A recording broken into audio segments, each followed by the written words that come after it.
And thanks to Leela Lakshma Reddy Madam, she's always a constant source of inspiration for us.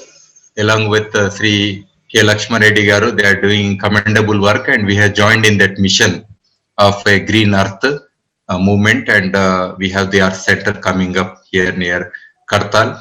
And now presently I am leading as the director of this Earth Center under the Council for Green Revolution. So today's topic, especially the plants and environment, this is of most important aspect, considering the what is happening around.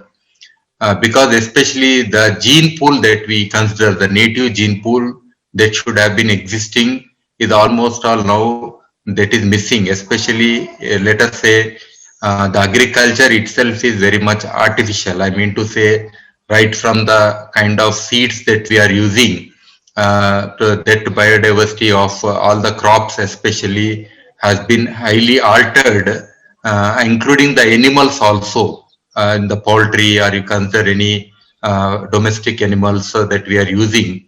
Now they are also being, the genetical level, they are being altered. Apart from that, the other important concerns is even the afforestation programs or the plantations.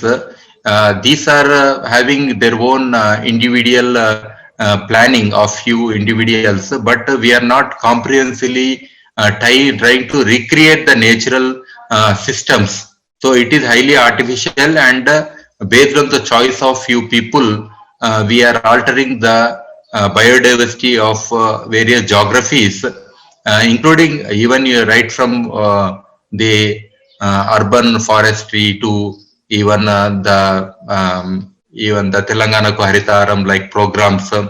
Various programs are there, but I think participatory choices are not there where community is involved.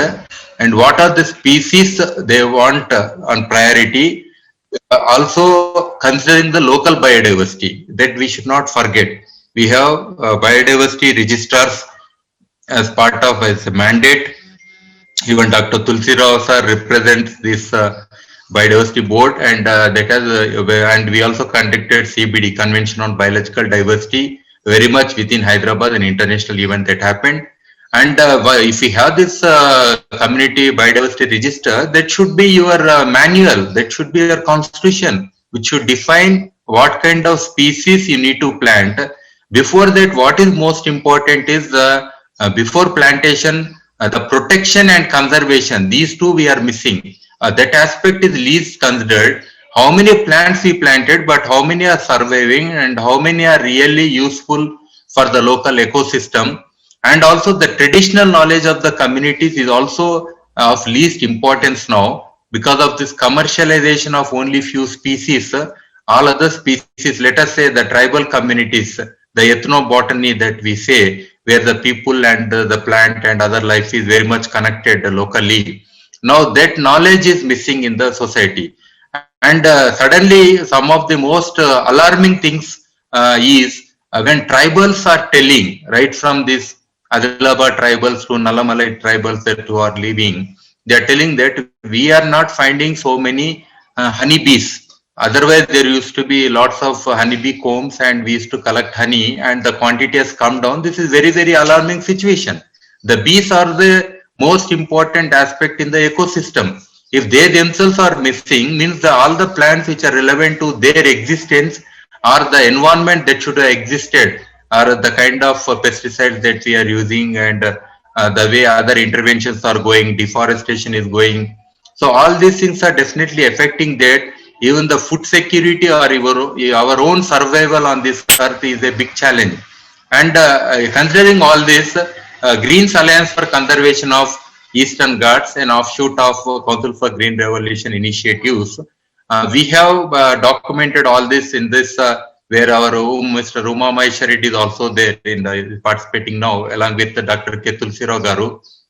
So as a team, the whole Council for Green Revolution experts, we participated, and we have brought in this book especially. There we have addressed many of these challenges and try to bring up this, and even we are working with MPs of all the relevant states in this regard.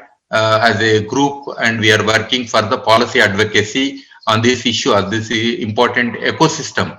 So we need so many efforts, even the nurseries, whatever nurseries are there, they cannot raise whatever they want. There should be certain rules, regulations and all that. What are the species that they're raising? They could become weeds also sometimes, we don't know. Many species which were brought in for as part of development, but today we see them as like Prosopis It was brought for fencing, live fencing for the fields, but today it is dominance in all over India. It is there. Of course, when there nothing grows, that is occupying. That is one way of saying.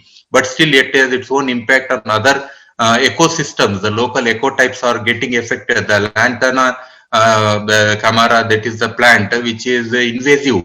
All the forests it has occupied, and now it has a program for the forest department official to uproot this kind of plant.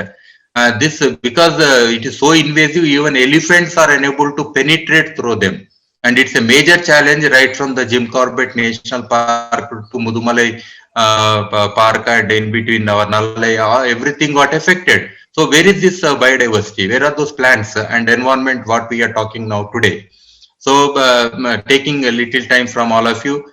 Thank you very much. I think today there are many important speakers who would like to listen to them, and especially from this Telangana University Botany Department, and you all coming from different states, experts. I think today it's going to be an important event and great learning for all of us. Thank you very much. Thank you, one and all.